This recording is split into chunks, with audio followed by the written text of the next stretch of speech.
A gente tem até uma convidada, ela já tá pronta, Renato? Já tá ou não?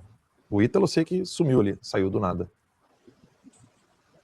Tá sim. Júlia, tudo bom? Boa tarde. Oi, pessoal, tudo bem? Boa tarde, muito prazer. Um imenso prazer estar nessa tarde aqui com vocês, Ítalo, Alan, Valéria. Muito obrigada pelo convite, estou muito animada para participar. Ela tá lançando um livro e ela vai hoje bater um papo com a gente aqui. A Valéria sabe quem é a Júlia, né?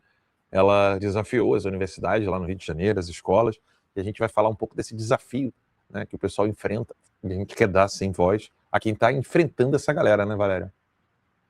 A Júlia é um talento, gente. A Júlia é uma graça, ela é linda por dentro, por fora.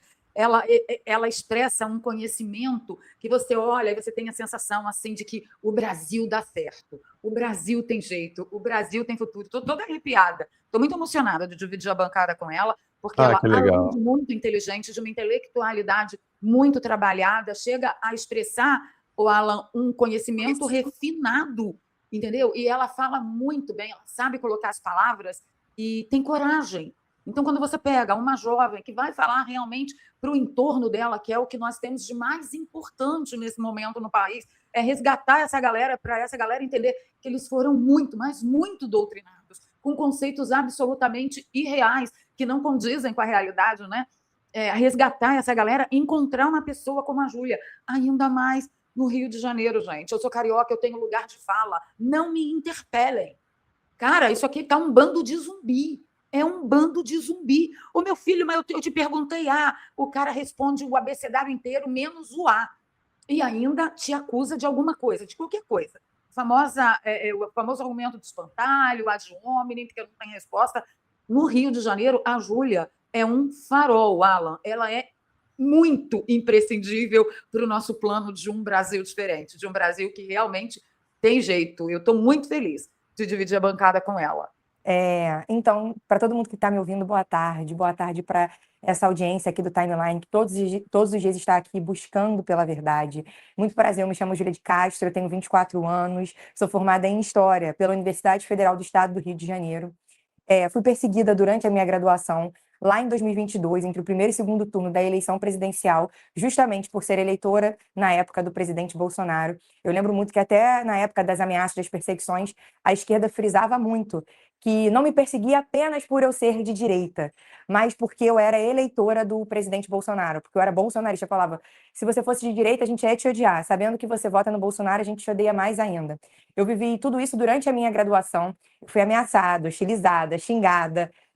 Eu acho que, se eu for até contar o nível das coisas que eles falavam para mim, talvez até a live caia, porque foram muito pesadas na época. Não eram pessoas anônimas, eram meus colegas de classe. E isso tudo começou realmente quando eles descobriram que eu era eleitora do Bolsonaro e era uma pessoa de direita. Até então, eu vivia a minha graduação na famosa espiral do silêncio, que o Olavo de Carvalho tanto falou, que é quando você está num ambiente onde você percebe, né, que a maior parte das pessoas que estão ali, além de não pensarem iguais a você, não toleram alguém que pensa diferente. Então, pelo maior bem, que seria a graduação, o ideal é você, naquele momento, ficar nessa espiral de silêncio, ficar em silêncio mesmo, conseguir se graduar para depois, com o seu diploma, com o seu papel pintado, como ele mesmo dizia, você conseguir impactar muito mais a sociedade, enfim, com as suas ideias e com seus valores. Então, eu fazia isso, eu vivia dessa forma, mas mesmo assim eu fui descoberta. Eu sempre uso essa comparação porque se eu não chegava na faculdade com uma blusa lá de direita, se eu não falava minhas opiniões em sala de aula, o nível que a esquerda universitária chegou a ponto de literalmente cavucar a sua vida para descobrir quais são os seus posicionamentos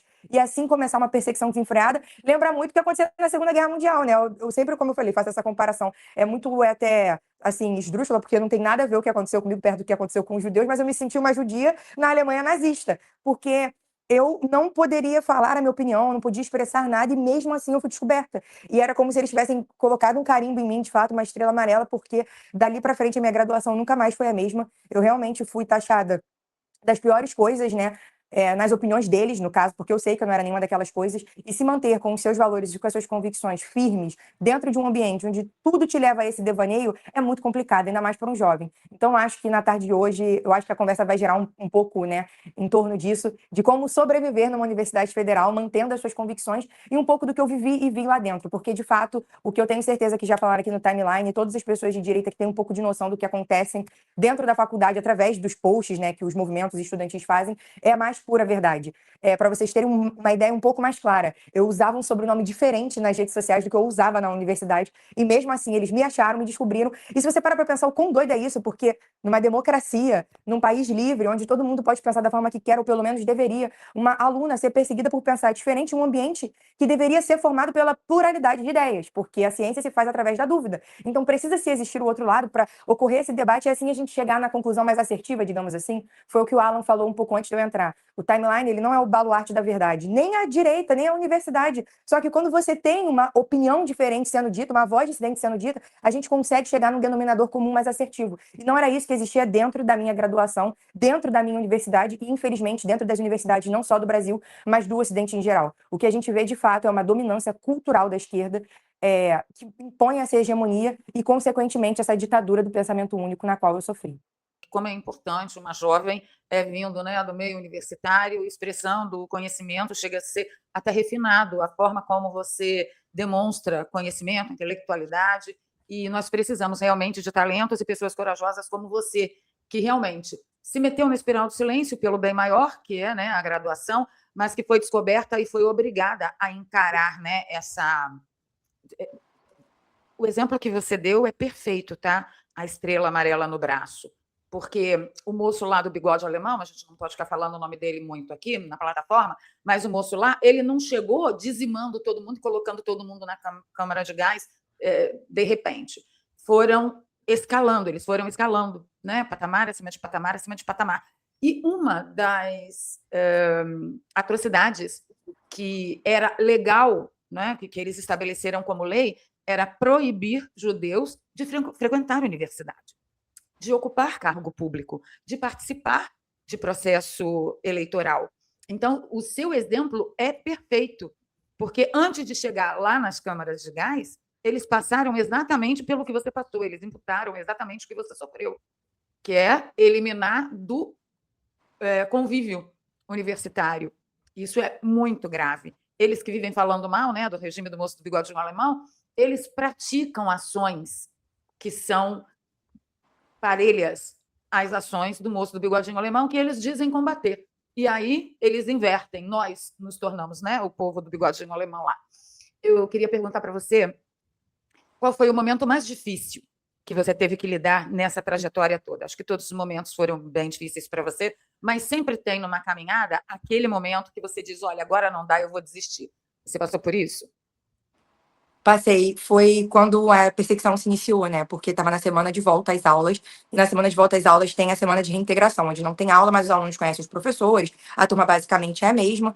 E nessa semana de reintegração foi quando começou a perseguição, e eu descobri através da rede social em si, porque eu abri meu WhatsApp, eu tinha sido tirada do grupo da turma, e eu fiquei, gente, o que eu fiz? O que aconteceu? E aí, quando eu abri o Twitter, atual X, tava todo mundo da minha turma me xingando, falando que ia ter que segurar a cadeira no dia seguinte para não me agredir, para não me socar, e que iam me socar tanto também que eu não ia nem saber de onde estava vindo o soco, que eu não ia saber nem para quem denunciar. Então esse momento foi muito crítico, eu fiquei muito nervosa. Na época eu tinha 20 anos, eu já sou nova, eu era mais nova do que eu sou hoje. E foi muito difícil lidar, porque eu estava na metade da graduação, achei que eu nunca mais ia conseguir pisar na faculdade. E aí eu lembro que eu estava chorando, assim, desesperada. Meu Deus, eu nunca mais vou pisar na faculdade. Eles me descobriram, porque eu já vivi ali 2 anos dentro, 1 ano e meio, né? Dentro daquele ambiente, já sabia o nível de militância que existe e realmente de lavagem cerebral e de uso da intelectualidade, que na verdade se torna um intelectualismo para o lado negativo da coisa, né? Eles têm o porquê o pronome neutro é melhor, o porquê o aborto é uma solução. É muito engraçado como eles realmente usam a ciência de ferramenta para as suas ideias nefastas. Então eu já via todo aquele processo ali e sabia o nível de militância dos meus colegas. Então eu comecei a chorar desesperadamente e liguei para minha mãe e foi muito bom, porque foi nesse momento que eu tive uma visão diferente. Quando eu liguei chorando, falando o que estava acontecendo, minha mãe podia, sei lá, né, falar, minha filha, fica calma, minha mãe. Para de chorar por conta de esquerdista. Ou acorda. Não esquece que esse é seu direito. É seu direito estudar. Você passou na droga na vaga. Comunista não vai ficar te ameaçando. Nem que eu tenha que largar meu emprego. Essa frase ficou na minha mente, né? Nem que eu tenha que largar meu emprego, te levar todos os dias na faculdade, você vai se formar lá. Não tem essa. A gente não pode se render para eles. Isso não é certo o que está acontecendo. Você vai dar a volta por cima disso. E foi naquele momento que eu pensei e parei, pensei e falei, realmente, como assim eles estão tão seguros nesse ambiente a tal ponto de se sentirem no direito de perseguir alguém que pensa diferente e as coisas ficarem por isso mesmo, eu me amedrontar e eu desistir da minha graduação. E aí foi o que você falou, Valéria, aquele momento que a gente tem que escolher e realmente pro front e não desistir das nossas convicções, dos nossos sonhos, de fato, porque era um sonho me graduar na universidade pública, e também mostrar para eles que nós não somos um cometa que passou no país e foi embora, nós somos uma onda que veio para ficar. Então, num país que eles falam tanto de democracia, eles têm que por obrigação mesmo, aprender a respeitar as ideias diferentes. A gente sabe que não é essa a realidade, mas só a nossa existência lá faz com que eles percebam que o diferente existe, o diferente não vai embora, cada turma que passar vão chegar mais pessoas que pensam diferente e que não vão se render a essa ditadura do pensamento único, e que não vão cair nessas narrativas da esquerda, porque já existem as referências de fora, já existem a criação dos pais. E por que eu falo criação dos pais? Porque eu sempre falo isso, porque a doutrinação na minha vida não começou dentro do curso de Ciências Humanas, que é um dos mais difíceis do país e, quiçá, como eu falei, do Ocidente inteiro, nas universidades dos Estados Unidos, Inglaterra, enfim, em todos os lugares. Começou já na escola. E eu sempre falo isso, que eu não virei de esquerda por falta de tentativa da esquerda, dos comunistas, dos meus professores. Mas porque, enquanto eles tentavam me doutrinar 5 vezes, minha mãe falava a verdade para mim 7 vezes por semana. Foi no cansaço que ela me ganhou. E eu tenho certeza que essa nova geração que está vindo, não é à toa que o Lula é rejeitado por 72% da geração Z, ela já veio mais acordada, ela já veio buscando a informação de forma mais ampla e não acreditando piamente no que o professor fala. Eu lembro, antes de passar para vocês, que no meu primeiro dia, eu sempre conto essa história na faculdade, ninguém sabia que eu era de direita, né, obviamente. E aí eu fui lá entregar meus documentos na secretaria, e aí meu diretor sai da sala dele e ele era deficiente visual. Então ele sai reclamando do pronome neutro. E eu, linguaruda, não me aguentei e falei que eu também não suportava pronome neutro. E ele falou, sabe outra coisa que eu não suporto? Eu não suporto o aborto, porque o aborto é uma coisa eugenista. Se o aborto fosse legalizado, eu não estaria aqui, que minha mãe ia ver que eu era cego desde a barriga e possivelmente, né, iria interromper a gestação. E eu falei, eu também não suporto o aborto, enfim, já comecei a me soltar ali. Aí ele falou, mas eu sou comunista, tá? Eu luto por um país comunista, eu luto por uma universidade completamente comunista e nada vai fazer eu abrir mão desses valores. Aí eu fiquei, nossa, eu acho que eu falei demais, né? Porque agora ele vai me marcar, porque ele vai ver que eu sou contra essas duas coisas. E aí o secretário devolveu os meus documentos. O secretário também era de direita, mas ele também não podia falar. E aí ele devolve os documentos, ele segura assim e fala assim, por favor, não muda. Eu, como assim? Aí ele, eu vejo meninas chegando igual a você, com esses pensamentos, em 2 semestres, elas já odeiam os pais, já rasparam o cabelo, já mudaram de sexualidade, quiçá de gênero, e já amam ficar aqui, querem ir morar em república, enfim, começou a me mostrar a degradação moral que acontece com os jovens. E eu já sabia um pouco, né? Só que eu tava entrando, então eu só sabia o que eu lia nos livros e o que eu via na internet. Aí eu peguei meus documentos e falei, você pode ter certeza que eu não vou mudar. Mas assim, ele não podia falar que era de direita, eu não podia, gente falando baixo ali. Fiquei, gente, que loucura, que ambiente é esse que está sendo construído, onde de fato existe. Parece até que é um mundo paralelo, é uma hegemonia. Parece que lá já é a ditadura socialista, só que com os salários do capitalismo, né? Porque o funcionário público gosta de ganhar muito bem. Eu não sou hipócrita, né? Eu não digo que a universidade ela é o mal do mundo, pelo contrário. A intenção na qual ela foi criada é muito nobre, né? Ela veio ali de uma linha católica, né? Inclusive as primeiras foram fundadas pela universidade, pela Igreja Católica. Diversos bispos, cardeais escreveram livros sobre como era a universidade no passado e o que ela nasceu para ser, né? A bagagem cultural do mundo, um ambiente controlado onde a gente possa produzir de fato ciência. Por exemplo, a cura da tetraplegia, que possivelmente foi descoberta aqui pela Tatiane Sampaio.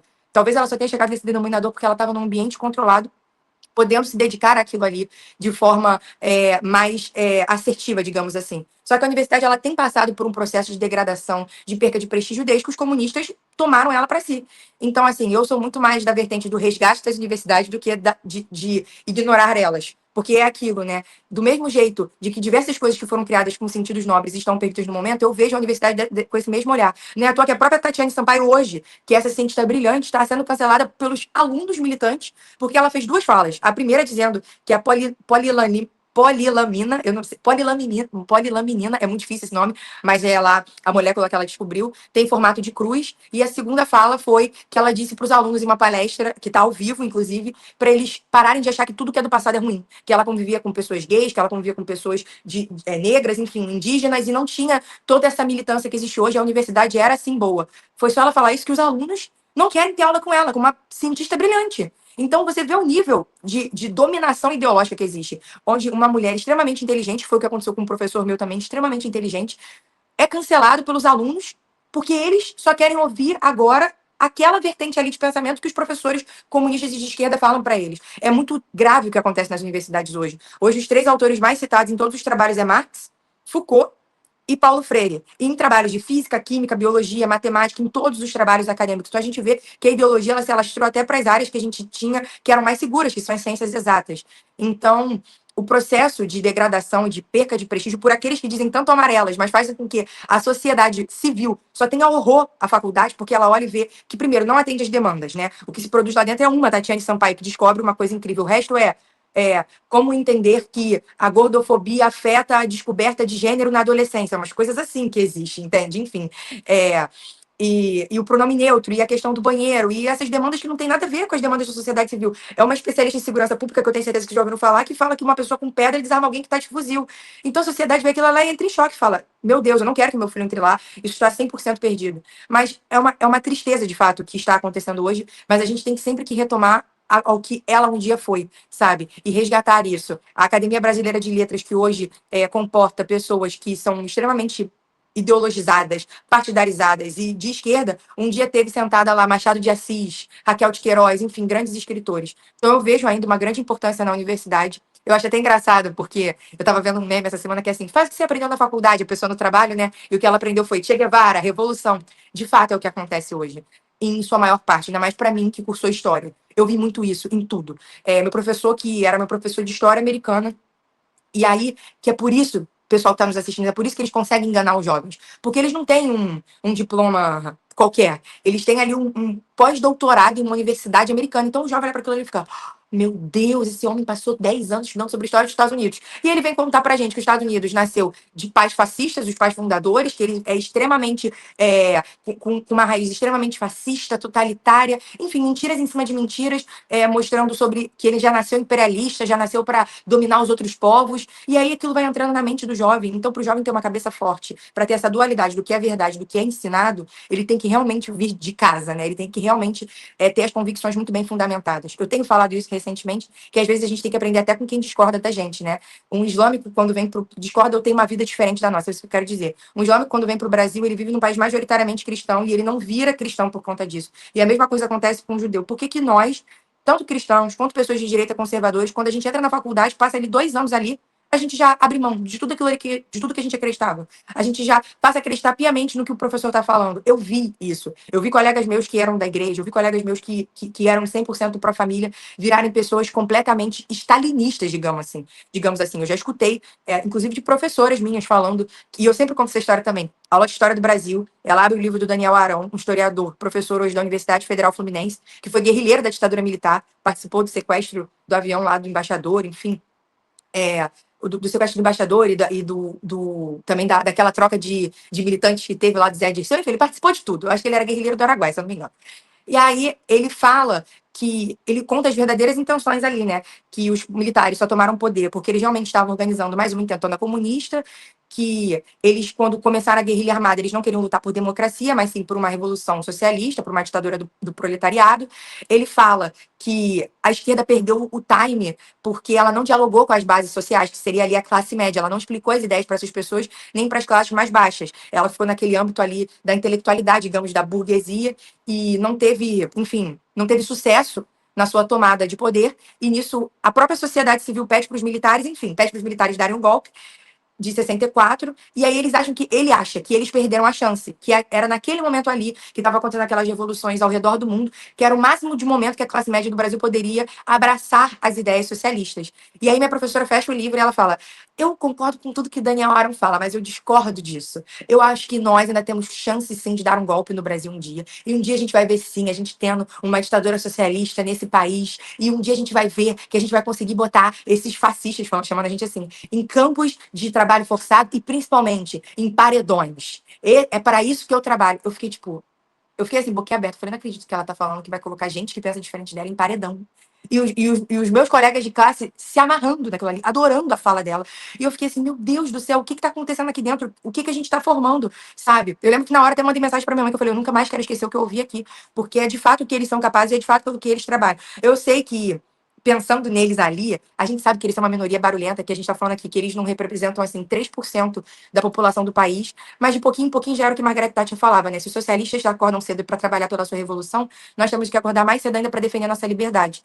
E eu acredito que aquele ali é o meu lugar, né? Defender a liberdade ali dentro, ou pelo menos trabalhar para que um dia ela volte a existir ali dentro. Eu lembro quando eu fui perseguida, eu tive a oportunidade de falar no Morning Show sobre o que estava acontecendo, tinha sido bem recente, era na semana, e o Guga Noblar já falou assim para mim, você não acha que você está polarizando a faculdade, que você está querendo pintar a faculdade como se ela fosse um covil do antro comunista, como se eu estivesse realmente fantasiando essas coisas e não, de fato, contando o que eu estava vivendo. Porque quem acordava todos os dias e ia para lá, acompanhada do meu avô ou da minha mãe, com medo de acontecer alguma coisa comigo, era eu. Quem assistia às aulas e não tinha grupo para fazer trabalho e poderia fazer a melhor prova possível e tirava 6 por conta da perseguição velada, era eu.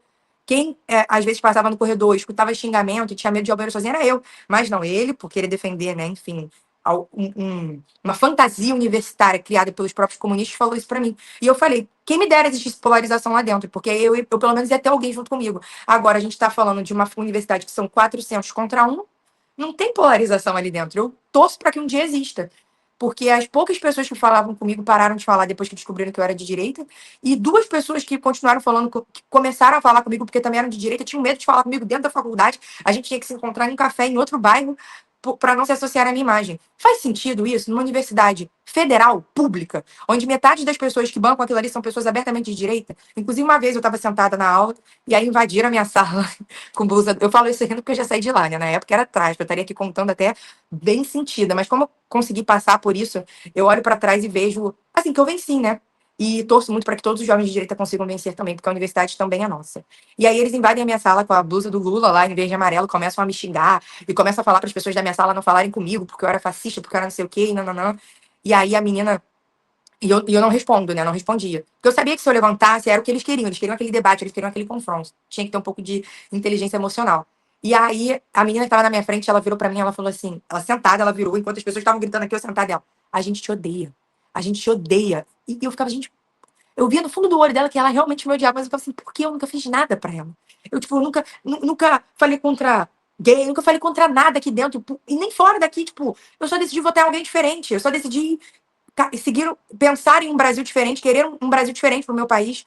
E ela falou assim, e aí foi a fala que eu falo no início aqui da entrevista, a gente te odeia não só porque você é de direita, mas porque você vota no Bolsonaro. Quem vota no Bolsonaro não é pra estar aqui. Aqui, aí ela começa a falar um monte de coisa, gente, que é até cômico, foi o que eu te falei hoje, mas é muita loucura ela. Aqui é lugar de filho de prostituta. Aqui é lugar de gente que tem pais trans. Aqui é lugar de lésbica. Aí o pessoal gritando aqui e ela falando isso aqui pra mim. Aí eu lembro que eu respondi pra ela que pra eles que estavam gritando eu não ia responder. E aí eu falo assim, aqui é lugar de gente que quer estudar. Eu passei na vaga, essa aqui é uma faculdade pública. Essa faculdade é sustentada com dinheiro de gente que é da direita, e eu tenho certeza que eles estão muito felizes por eu estar aqui. Só respondi isso e olhei pro professor, porque ele estava sentado, deixando o pessoal me xingar, e eu falei, eu quero voltar à minha aula. Aí o professor, na hora, deu uma ligada, assim, que ele estava pagando, e aí falou, gente, sai da minha sala, vamos retomar a aula. Então, assim, foi um processo muito difícil, de fato, que eu vivi. Eu estou contando aqui por alto que eu passei, porque mais coisas aconteceram também durante a minha graduação. Mas eu acho que a principal decisão que eu tomei foi não desistir. Eu não me arrependo nem um pouco. Nem um pouco, nem um pouco. Porque, primeiro, hoje eu posso dizer que eu sou de direita com toda a convicção. Porque eu convivi 4 anos com a esquerda, eu já fui testada e já sei que as ideias deles não funcionam. E antes de ser descoberta, foi o que eu te falei. Eu tive contato ali com aquelas ideias nascendo no berço, com como os socialistas de fato pensam, como existe todos os pensamentos, gente, porque todo tipo de doutrinação eles são muito empenhados em mostrar para os jovens. Do sindicalismo, à ideologia de gênero, à revolução agrária, todos os tipos. E inclusive, foi o que eu falei, eu tenho milhares de histórias para contar, porque o tempo que eu fiquei lá, sem eles saberem que eu era de direita, eu ouvi cada coisa assim absurda. E depois que eu descobri depois que descobriram que eu era uma pessoa de direita, conservadora, enfim, eleitora do Bolsonaro, que eu decidi continuar, que foi melhor ainda, porque.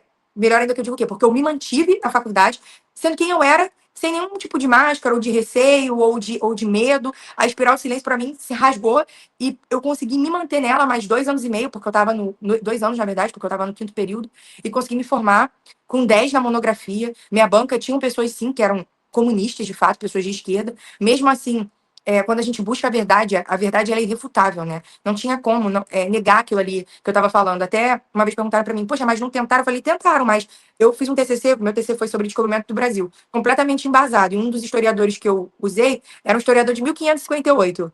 Se ele quiser me dar 0 ou me dar uma nota baixa, ele vai estar discordando de um cara que praticamente viu o descobrimento do Brasil em vida, entende? E não é assim que eles contam. Eles já contam que eles dividem a história sempre em vilões e mocinhos. E a história, ela não é isso. Ciências humanas não é isso. Tipo, os portugueses foram os malvadões e os índios eram os inocentes. Os Estados Unidos é o ruim, Cuba é bom. China é bom, os Estados Unidos é ruim. É sempre assim, sabe? Tipo assim, na cabeça deles foi muito pior, né? Portugal ter vindo do que não ter vindo. É muito louco. Foi só exploração, só ruindade, só genocídio. E não é assim. A história, ela não é isso. Nós, como historiadores, a gente tem a missão de unicamente analisar os fatos, contar eles, e se você quiser decidir se você gosta de um lado, quer o outro, o problema é seu, mas isso não faz parte da minha função como historiador. Inclusive, eu vejo hoje diversos historiadores comunistas usando termos como, tipo, os portugueses eram misóginos. Isso é completamente que anacronismo histórico é esse? Você nunca pode usar um termo atual, que é burro, inclusive, ainda, né? Para querer dizer uma coisa que aconteceu no passado. Mas existe isso. E aí você conta para um jovem de 17 anos isso. Você acha que ele vai acreditar em quem? No professor que tem pós-doutorado em História do Brasil ou no pai dele, sabe? Que nem é formado em História. Então, é realmente, assim, uma briga entre a verdade e a mentira. E foi o que eu falei, minha mãe me ganhou pelo cansaço. Quando eu cheguei na faculdade, eu já sabia que nenhuma ideia ali ia me corromper, porque tentaram me corromper foi na época da escola. Então, e eu sempre falo isso também, que a faculdade, a universidade em si, né? Ela odeia o Trump, ela odeia o Bolsonaro, ela odeia todo mundo, mas a pessoa que ela mais odeia é Jesus Cristo. Ela odeia a fé, ela odeia que as pessoas tenham fé, que as pessoas professem algo. Eu lembro de uma vez que um menino, lá no meu campus, ele tinha um grupo cristão e ele perguntou se eu era cristã, e ele perguntou muito baixo. Aí eu falei, mas por que você tá falando assim? Ele, porque quando eu pergunto aqui, me dão fora ou me expulsam daqui. Então foi o que eu falei, é uma realidade paralela que está acontecendo lá dentro, só que financiada com o nosso dinheiro. Porque se a pessoa quer ser de esquerda comunista, que ela seja, mas financiada com o meu dinheiro e eu não poder ser de direita lá dentro, por isso que eu acredito tanto no resgate dessas instituições. E eu acho que esse processo está acontecendo. Depois que eu me formei, eu fui conversar com esse meu professor, que antes de mim tinha sido perseguido também. Ele, inteligentíssimo, mais de 20 livros publicados, pós-doutor em História, e ele era ameaçado de morte pelos alunos, porque os alunos percebiam que ele não era comunista. Então, você chegar na sua sala e ter lá, vamos matar fulano, é surreal. Mas é isso que esses jovens pregavam. E aí eu falei para ele, poxa, professor, agora eu me formei, mas a faculdade continua do jeito que tá. E ele falou, Júlia, eu vou te falar, hoje em dia eu sinto muito mais tranquilidade, isso na minha faculdade, que é a Unirio, Universidade Federal do Estado do Rio de Janeiro, em falar a história como ela é, sem medo dessa retaliação. E eu falei, por quê? Ele não sei. Depois que você passou por lá, alguma coisa mudou. E eu não sei dizer o que é. E aí eu fiquei muito feliz com aquilo, porque foi o que eu falei. Na minha cabeça eu fiquei assim, eu me formei, mas e agora? As coisas vão continuar como estão, né? E aí, um tempo depois, uma colega dessa que eu contei para vocês agora, que eu encontrava fora da universidade, que ela é de outro curso, ela é de ciência política, ela me encontra e fala que ela conseguiu levantar uma chapa do Diretório Central dos Estudantes, que é o DCE, que toma lá as decisões da faculdade, que faz os comícios, os comitês. E a minha faculdade, desde que ela foi fundada, ela só tem chapas da esquerda. Antes era PT e PCdoB, hoje em dia que tem o pessoal se divide entre os três. E aí, quando você vai votar, eles falam: ó, por trás dessa chapa está o partido X, o partido Y, o partido Z. Todos eles partidos de esquerda. E eu falei, gente, como é que você conseguiu levantar uma chapa que não era de esquerda? E ela falou que levantou 20 alunos, conseguiram levantar a chapa e ir para votação. E ela falou, depois que você passou por lá, alguma coisa mudou. Agora, eu acho que eles já sabem que existe gente que é de direita, entendeu? Que pensa diferente deles. Eles não ganharam o DCE, né? Não ganharam a eleição. Mas só de você conseguir levantar uma chapa já é um avanço muito grande. E se manter ali naquele debate de fato acadêmico. E isso tem acontecido. Foi o que eu falei, eu estou contando a experiência da minha faculdade. Mas hoje, nas bienais da Uni, já vão movimentos de direita estudantis. Pedem, gente, eu conheço o pessoal que vai. Eles já foram colocados em sala preta e agredidos. Já aconteceu tudo de pior que tinha com eles, mas eles não desistem de ir. Sabe aquela frase, né? Água mole, pedra dura, tanto bate até que fura. Eu fico muito feliz que essa juventude ela tem essa sede por defender a verdade e não desiste quando enxerga um obstáculo. E eu espero que isso permaneça assim, porque talvez daqui a 20, 30 anos, com a mesma paciência que a esquerda teve para dominar essas instituições, a gente tenha também para resgatá-las. Ô, Júlia, você falou muito bem do papel da sua mãe, e eu estou aqui com um comentário do pessoal que está nos acompanhando. Teve a Michele Taveira, que ela botou assim: meu esposo, durante a graduação de letras, foi perseguido por ser cristão e defender a Igreja Católica, o FRJ da Ilha do Governador. E também teve a Cíntia Isso, a Cíntia, ela botou assim: ainda não consegui um espaço para denunciar tantos abusos que sofri dentro de uma instituição de educação pública pelo simples fato de ser de direito. Cíntia, lá na comunidade, você pode inclusive colocar o seu vídeo lá na nossa comunidade, comunidade.revistatimeline.com, ou baixar o aplicativo, coloca lá que isso chega na gente em 2 segundos, tá? Vai ser um prazer pra gente. E aí, a Paula botou assim: parabéns, Júlia, minha filha passou por um processo semelhante em uma universidade particular aqui em BH. Queria que você comentasse um pouquinho quando foi aquele momento em que a orientação da sua mãe pesou mais do que os professores estavam fazendo na universidade com você, e como é que foi que você encontrou ali forças para falar assim: não, eu não vou ceder, isso aqui, né, que minha mãe me mostrou, é infinitamente mais valioso do que essas promessas vazias que eles estão me dando. Primeiro foi quando ela fala para mim sempre sobre Cristo, né? Então, quando eu recebia, sei lá, 1001 argumentos para ser a favor da legalização do aborto, por exemplo, e ela vinha com essa cosmovisão cristã de amor, de vida, aquilo ali pesava muito mais no lado sentimental. Em relação ao lado racional, sempre pesava 2 coisas. A primeira era a questão do amor. O amor que eu digo assim, se eu mudasse meu pensamento para ter a aceitação daquele grupo, eles só iam gostar de mim porque eu pensava igual a eles. Enquanto em casa, eu debatia com a minha mãe horas e horas e horas, e o amor dela por mim não mudava 1 milímetro. Então eu ficava assim, gente, peraí, tem alguma coisa, sabe? Porque minha mãe, eu discordando tudo em relação a tudo com ela me ama igual, ela quer meu bem igual. E lá na minha faculdade, sei lá, uma vez eu virei e concordei com um professor meu sobre canibais, que os índios eram canibais, e o pessoal já ficou mandando eu ficar quieta, isso antes de eu ser descoberta e perseguida. Para com isso, para de ficar falando levantando essa suposição sobre os indígenas, eles eram pessoas de paz, isso é uma cosmovisão imperialista dos fascistas portugueses. Assim, eu ficava, gente, peraí, mas eu li sobre isso num livro, e eles estão aqui, sabe, já me julgando porque eu falei, enfim. Aí eu comecei a ver que aquele amor ali era por conveniência, né? Que eles só iam me amar, me aceitar, porque eu pensava igual a eles. E o segundo fato que mais pesou racionalmente era o nível de ideias deles. Quando a minha professora abre um livro de um guerrilheiro e começa a falar daquilo ali como se fosse a coisa mais maravilhosa que existiu no mundo, como se ele fosse um herói nacional, entende? E era um cara que era terrorista, que, tipo assim, soltava bomba em cima das pessoas, que assaltava banco. E aí eu chegava em casa e meu avô, que viveu todo o período da ditatorial, falava do período pra mim, falava como é que eram as coisas, falava como é que era o Brasil. E aí eu chegava na faculdade, escutava uma coisa, e eu escutava outra em casa, eu ficava, peraí, calma aí. Nem minha professora, porque muitas vezes eles são novos, né, assim, tem a faixa ali dos 30, 40 anos, viveu o que meu avô, que tem quase 70 blau, viveu, entendeu? Então, eu media. E, por exemplo, Alan, uma vez eu cheguei lá eu fui tentar fazer iniciação científica. A iniciação científica era assim: a luta das mulheres agrárias. Hoje eu falei, é MST, já pensei. Mas era a iniciação que tinha e eu queria começar, né, algo assim na faculdade. Aí eu cheguei lá, meu professor falou: agora a fulaninha vai apresentar o trabalho que ela produziu pra gente. Aí o trabalho dela, um trabalho científico, ou seja, vai ser publicado numa revista acadêmica.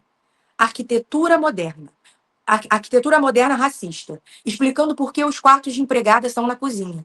Aí eu ficava olhando para aquilo e eu ficava assim, quê?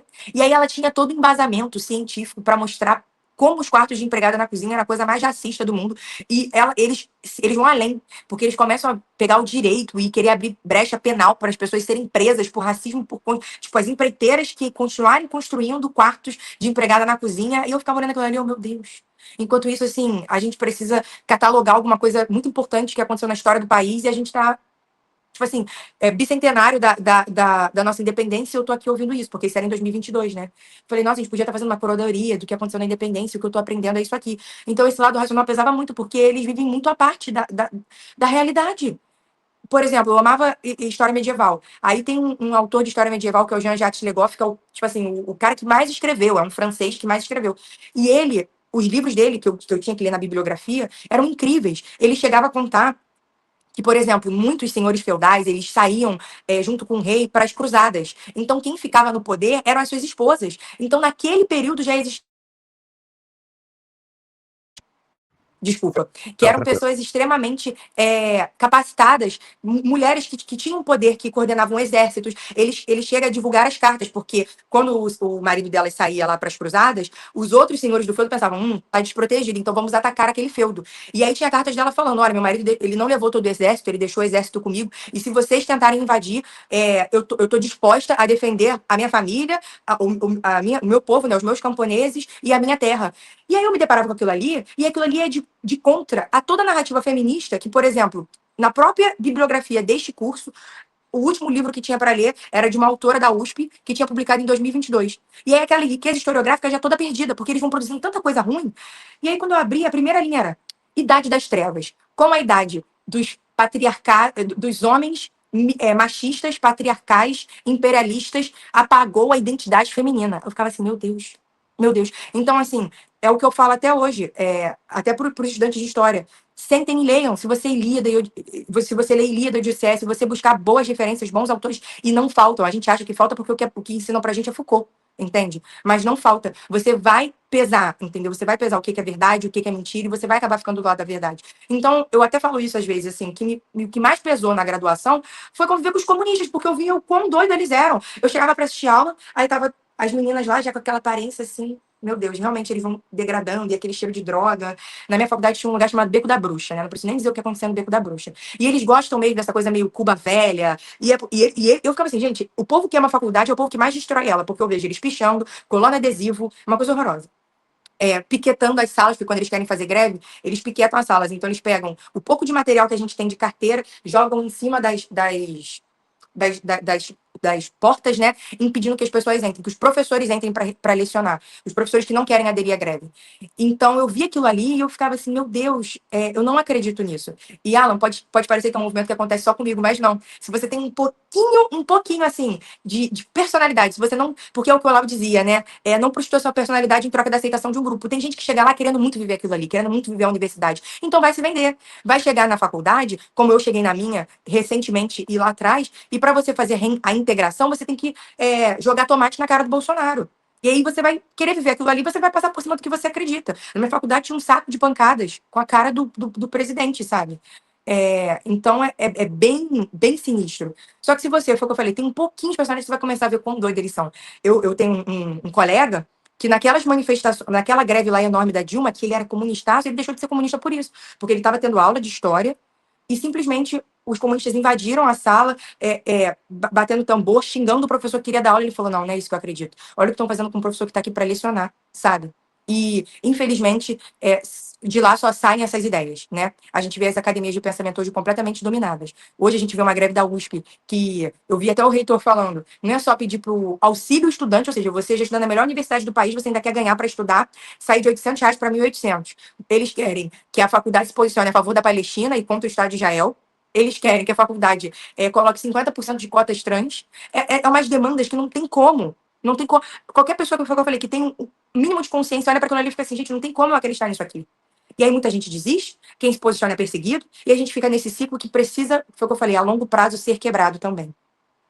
Realmente, na universidade eles fazem isso, e o motivo é bem claro, né? Na universidade você consegue controlar psicologicamente o jovem, exatamente pelo fato do jovem não ter tido vida o suficiente, ele consegue ser psicologicamente mais maleável e manipulado do que qualquer outra coisa, né? Então, o artigo Imbecil Juvenil, do professor Olavo de Carvalho, ele diz bem sobre isso. Eu ouvi você falando sobre o Olavo e eu até esqueci de acrescentar isso. Uma das coisas que me salvou foi o Olavo de Carvalho. Se eu não tivesse lido esses livros antes de entrar na faculdade, tanto o Imbecil quanto o Mínimo, porque no Mínimo tem muitos artigos já sobre essa destruição da faculdade, talvez eu pudesse ter caído nas narrativas. Só que ele era tão claro, ele era tão inteligente com as palavras, ele mostrava exatamente a degradação intelectual que existia ali e que a ciência também poderia existir fora, porque quando a gente vem da escola, a gente vem muito com esse sonho universitário, né? E aí foi bom eu ter contato logo com o Olavo, assim, no início, antes de começar a graduação, porque ele já mostrou que, assim, existem diversas formas de você ir atrás da sua vida intelectual, de você ir atrás de conhecimento. E poucas delas passam pela universidade, ainda mais na universidade do jeito que está. Então, foi muito importante para mim, sabe? Ter contato com ele. É muito difícil para um jovem, porque é uma leitura com palavras difíceis, rebuscada. Ele era um cara extremamente, assim, com vocabulário muito vasto, mas valia a pena. Eu lembro que com 17, 18 anos, né? Assim que eu antes de entrar na faculdade, que era a pandemia, eu conseguia ler um artigo por dia, porque era muito difícil para minha cabeça. Mas foi o que me fortaleceu para, em 21, com 19, começar as aulas presenciais.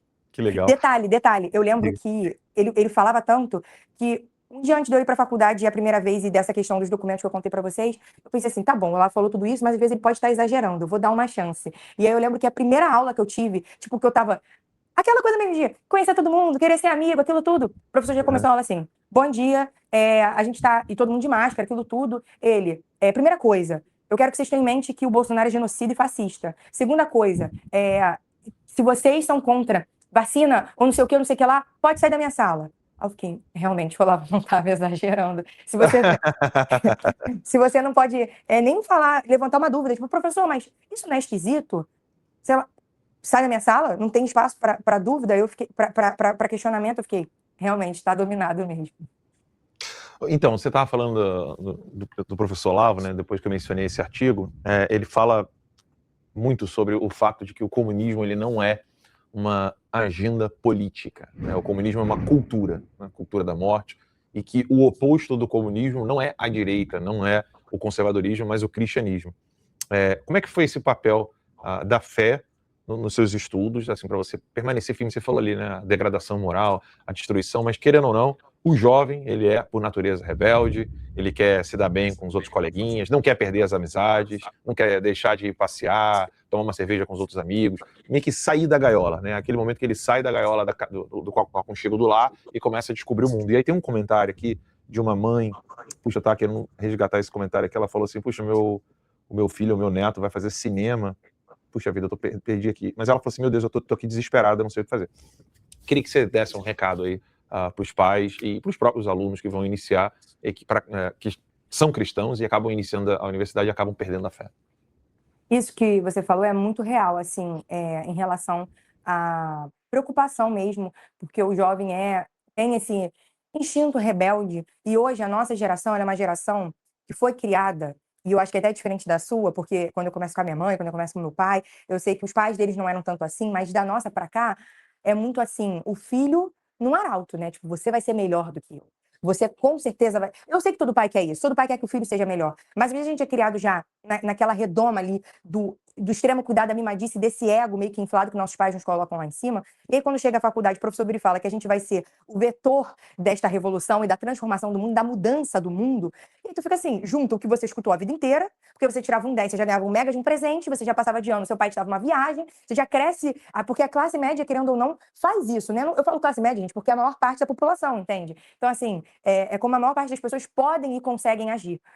Naquela estrutura ali de família que a gente já conhece. E aí vem o professor e fala assim, você é a transformação do mundo, é a junção perfeita para o jovem falar assim, meu Deus, então é isso. Então pegar um microfone aqui e falar no comício da universidade sobre revolução, sobre acabar com os fascistas, sobre não sei o quê, é o caminho. E aí, duas coisas, como eu vou dar um conselho para essa mãe, mas minha mãe sempre falava assim para mim, gente, mas quer mudar o mundo, mas não arruma o quarto, aquela frase de Jordan B. Peterson, mas é verdade, sabe? Então, é sempre do micro para o macro. Então, as pequenas tarefas, tipo, eu tinha, sei lá, na época da escola, né, quando eu estava ali para entrar na faculdade. Porque eu quero que todo mundo tenha senso crítico. Hoje em dia eu já sei que senso crítico lá de Theodor Adorno, odeio essa palavra, enfim, teoria crítica. Mas minha mãe ficava assim, gente, mas assim, se educa primeiro, minha filha. Tu quer educar o mundo, mas tu, tipo assim, você precisa se educar. Porque, sabe quando você sai da escola?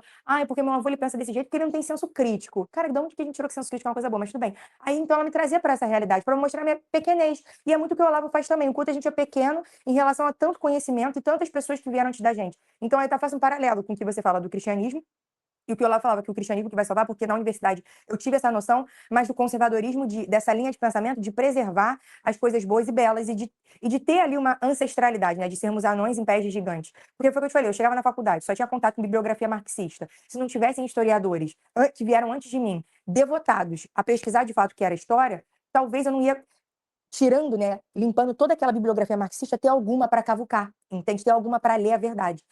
E só que na faculdade, foi o que eu te falei, talvez essas ideias não estejam tão firmes na cabeça dos jovens. Então foi ali que eu tive a plena certeza de que, é até redundante falar isso, mas pô, só Jesus salva. De fato porque eu fico assim, quando tudo te leva à loucura, tudo te leva ao devaneio lá dentro, você fica assim, mas cara, eu ainda acredito em céu e inferno, cara. Eu tenho certeza que se eu pensar igual essa galera tá pensando aqui, eu vou estar mais longe da minha salvação, entende? Então, os valores cristãos, e de fato, até essas duas pessoas que continuaram falando, que começaram a falar comigo, elas eram cristãs também, elas são os que mais ficam firmes. Mesmo muita gente entrando na faculdade, virando ateu, largando a religião, que isso acontece aos montes, quem realmente tem uma fé fundamentada, não só na questão emocional, né, na questão dos sentimentos, mas sim racionalmente, consegue passar por ali, não ileso, mas pelo menos entendendo que aquilo ali é uma desvirtuação da verdade. Então, para essa mãe que o filho vai fazer cinema, eu digo que todos os cursos são importantes, né? A arte é importante.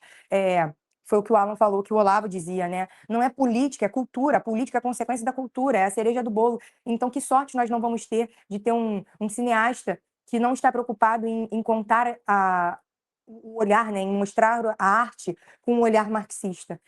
Que sorte a gente vai ter se nós tivermos juristas formados em universidades públicas que não sejam militantes, que não rasguem a Constituição. Que sorte nós vamos ter se tivermos professores que não querem doutrinar os alunos. Que sorte vamos ter se tivermos jornalistas que se formam lá, que são comprometidos com a verdade, porque a universidade continua moldando o imaginário da sociedade. Então não dá para você privar o seu filho disso, né? Mas dá para você prepará-lo para passar por aquele ambiente. Até puxando aqui assim, duas coisas que me ajudaram muito, além do Olavo.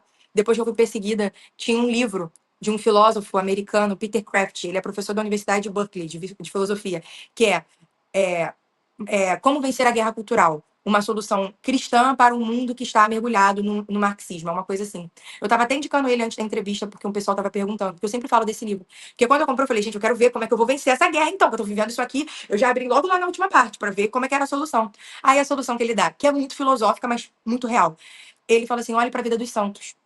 Olhe para a vida dos mártires. Porque aqueles 12 apóstolos nunca imaginaram que iam conseguir derrubar, e nem era essa a intenção deles, derrubar o maior império que esse mundo já viu, que era o Império de Roma, né? Eles estavam ali comprometidos em falar e defender e pregar a verdade. Então tem esse mesmo comprometimento aonde você estiver. Então seu filho pode fazer cinema, seu filho pode fazer filosofia, que é um dos mais de esquerda que existe, seu filho pode fazer teatro, que se ele estiver comprometido com a verdade, é mais fácil aquele ambiente mudar do que ele mudar. Então, eu comecei a perceber que como aqueles apóstolos, mesmo iluminados pelo Espírito Santo, né, eram homens como nós éramos, e eram 12 apenas, volto que São João Paulo II diz também, nem que nós voltemos a ser 12, a gente precisa defender a verdade. Então é isso que norteia a minha vida e é isso que eu tento pregar para os jovens de hoje, que já vêm com essa bagagem através dos pais. Vão ter questionamentos, vão ter dúvidas, mas os pais têm que estar dispostos a mostrar para eles, filho, pensa um pouco se isso não é narrativa. Pensa um pouco se isso não é algo bolado. E se isso aqui não é a verdade, que não fui eu que te ensinei. Eu só fui a portadora da mensagem. Isso está sendo ensinado há 2000 anos. Entende? E era isso que minha mãe fazia comigo. Meu Deus do céu, meus neurônios estão em colapso aqui. Você está muito melhor desde o primeiro podcast. Não estou te ouvindo, Valéria. Vou ter que sair. Não sei o que acontece quando eu volto para esse. Eu já volto, peraí. Vai lá, eu te espero. Gente, eu não sei vocês, mas eu estou assim com os neurônios aos borbotões. Muito diferente, muito melhor da Júlia que eu assisti no primeiro podcast, que eu consegui assistir com ela, e ainda assim, vocês viram no início, quando eu a anunciei, logo após o Alan tê-la anunciado, a opinião que eu tinha dela. E agora a menina está muito melhor, meu Deus do céu. Que sensacional, que honra estar aqui com você, Ju, que honra. Eu queria saber o seguinte, eu sei que você está lançando um livro, né? O Alan falou, eu queria que você falasse um pouquinho dele, discorresse aí as motivações, as aspirações em relação a essa obra, e queria que você falasse também sobre sua pretensão política. Você está concorrendo, está pleiteando algum cargo? Como é que está a sua história aí sobre esse assunto? Bom, agora voltei ouvindo você, Valéria, que bom ouvir também um pouco disso que você falou sobre mim, eu agradeço muito, muito obrigada pelo carinho, pelo apoio, pelo espaço que vocês estão me cedendo aqui, obrigada, Ana, é muito bom falar com essa audiência de altíssimo nível, né?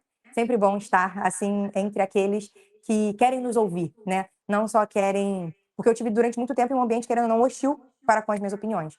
Sim, pessoal, estou lançando um livro, o lançamento é essa sexta-feira, dia 3 de julho, às 18h30, na Travessa do Shopping Leblon. O livro é O Mínimo que Você Precisa Saber sobre a Politização das Universidades Públicas no nosso país. Lá eu vou revisitar, desde a fundação das universidades, a dominação cultural delas pela esquerda, né, a dominação cultural ideológica, como isso chegou ao Brasil, como os professores detêm esse prestígio, essa autoridade intelectual, e muitas vezes usam isso para que os alunos acabem caindo ali naquela narrativa, porque eles fazem com que o peso do diploma importe nesse sentido, né?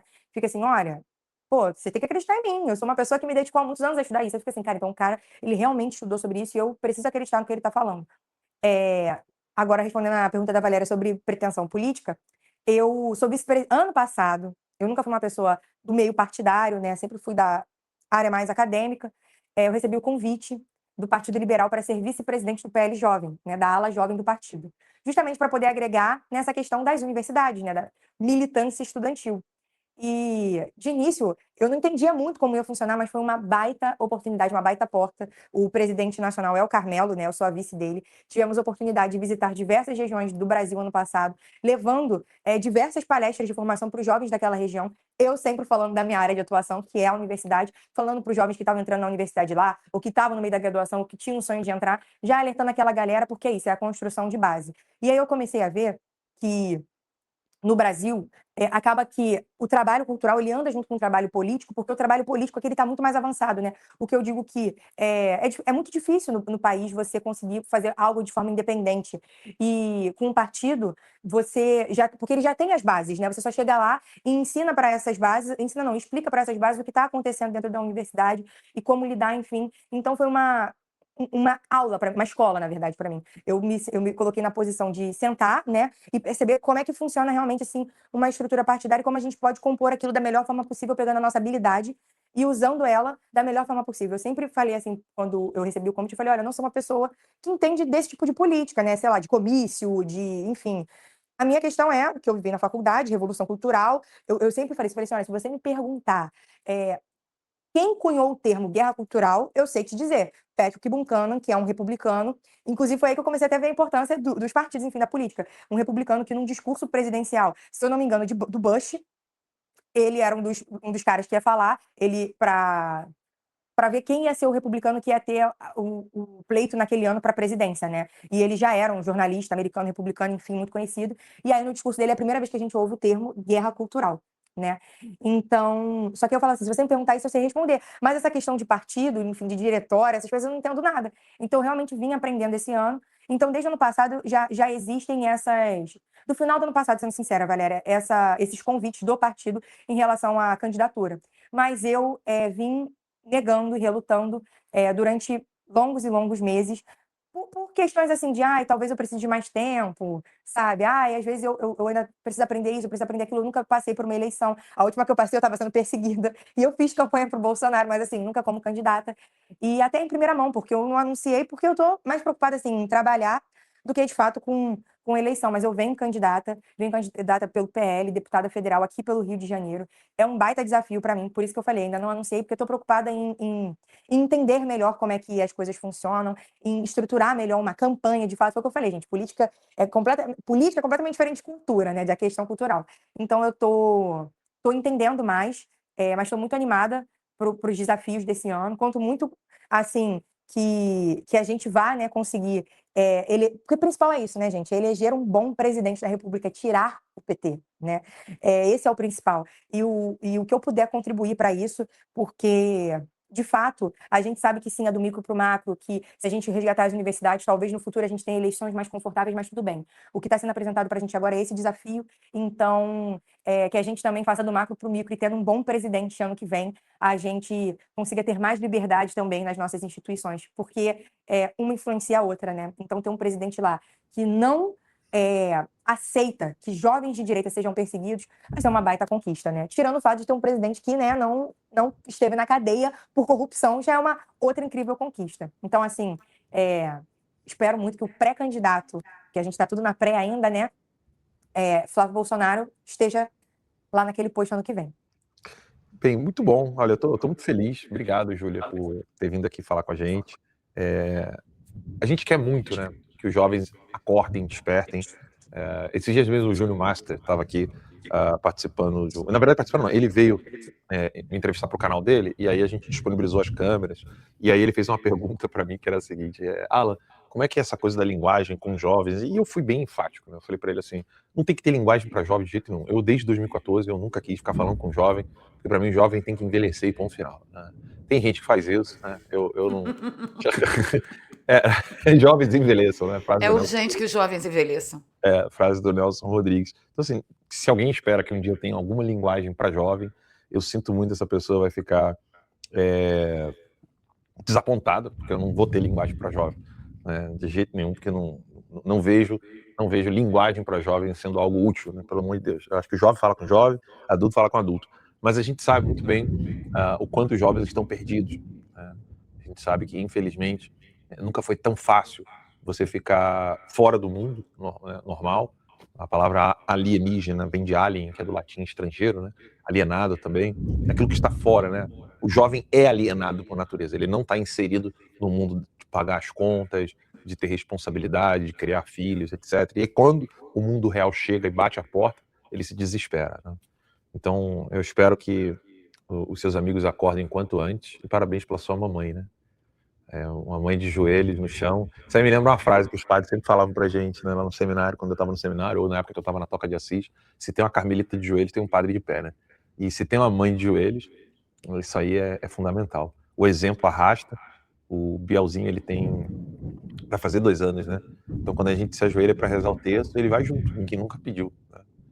Então, é o exemplo arrasta, a gente fica com o coraçãozinho tudo derretido, né? Porque o Bielzinho vai lá de 2 aninhos de joelho, tá bom? Bonitinho. É a coisa mais fofa do mundo. Então, assim, o exemplo arrasta. Eu acho que, para algum pai que esteja nos assistindo, que está em desespero, com medo, eu acho que o exemplo é a melhor ferramenta, né? É a arma mais poderosa. A gente não pode nunca perder a esperança. Eu fico imaginando a dor de um pai perder o filho para a universidade, para os esquerdistas que estão querendo acabar com a vida, né? Daquele que a gente pegou no colinho, amor, com tanto carinho, né? E divulguem muito o artigo do professor Olavo. O primeiro artigo que está lá no Mínimo, esse artigo está no site do professor, imprimam esse artigo, distribuem nas universidades, nas escolas, que é o Imbecil Juvenil. Esse artigo, Júlia, eu li em lágrimas, a primeira vez que eu li. Eu li assim, chorando, sabe? Sabe quando vem aquele momento de Senhor, tem de piedade de mim? É quase um miserere, né? O Salmo 50. É ler e chorar, ler e chorar, ler e chorar. Por isso que uma das imagens que a gente tem aqui na mudança das câmeras é essa aqui, né? Porque esse homem realmente ele mudou a minha vida e mudou a vida de muita gente, né? Mudou a minha vida. Mudou a minha vida. É até difícil para mim falar. E a minha também. Que bom, que bom. O Olavo é maravilhoso. O que foi jamais deixará de ser. Obrigado, Júlia. Obrigado mesmo, de coração. Sucesso aí no lançamento do livro. Muito obrigada, gente, pelo espaço que vocês me cederam hoje. Estou muito feliz de estar aqui. Sempre que precisarem, estou por aqui também. A audiência é qualificadíssima. Júlia de Castro BR. Todas as redes sociais é Júlia de Castro BR. Então, Instagram, YouTube, TikTok, me acompanhem lá. Meu trabalho é basicamente esse mesmo. Eu estou na área cultural. Esse ano que estou me aventurando aí na parte mais política, mas tenho certeza que a gente tem que ocupar os espaços, todos eles que forem nos abertos, e justamente para isso, para defender a verdade e para fazer o nosso melhor. Então, se vocês querem acompanhar alguém que não só luta pelo resgate das universidades, mas principalmente dos jovens que estão nelas, siga as minhas redes. Obrigada, Alan, Valéria, Renato. Adorei passar essa tarde com vocês, contar um pouco da minha história. E para todo mundo que está assistindo a gente também, fiquem firmes. Muita coisa ainda vai acontecer, mas eu acho que o principal é esse. A gente não pode perder a esperança. E esse ano é um ano que vai requer, né, muita esperança de todos nós que estamos aqui, principalmente de quem está nos assistindo agora.